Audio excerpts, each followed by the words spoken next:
Good morning, students. Today we start a new chapter, conditional and looping constructs.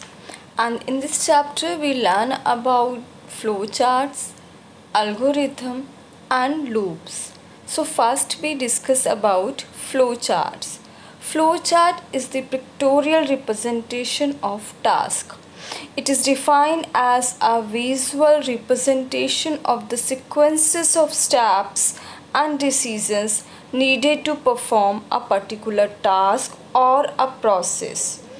It represents how a program works. We can say that flowchart depicts the flow of a program, that is, the breakdown of tasks into separate steps. This is a flow chart. In this way we can create a flow chart. It shows all the steps of a process. Being visual, it helps in understanding the logic of a task quickly. Thus, flowcharts are used in analyzing, designing, documenting or managing a process or a program. Some specific parts of a flowchart represent specific parts of a code. So these are the symbols used in a flowchart. First is for start or an end.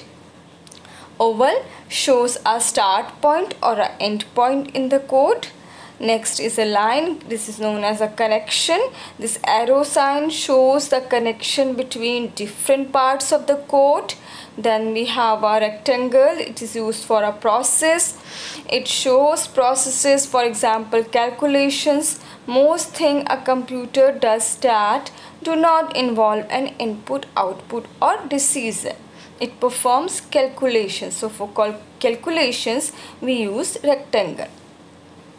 Then for input output we use parallelogram. It shows the inputs and outputs. Remember, print normally is used for displaying the output.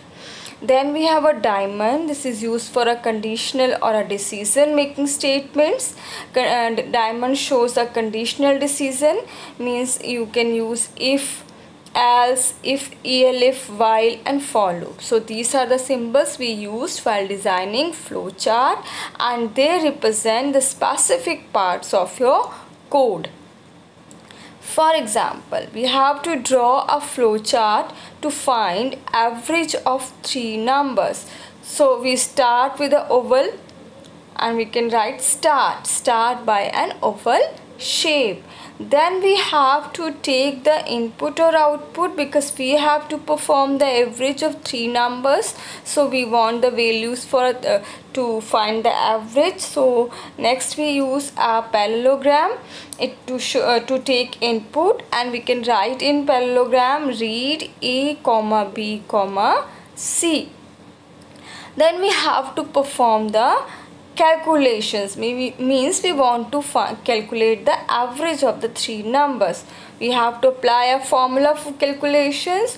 In this we use a rectangle, because rectangle is used for processing, and in rectangle we can write AVG equals to A plus B plus C divided by 3. Now again we want to show the output, so we can use a parallelogram to display the output, and in parallelogram we can write print AVG, because print is used for displaying a output on the display screen. Then again we want to stop, we want to terminate our program. Then we use oval, and in that we write end or stop.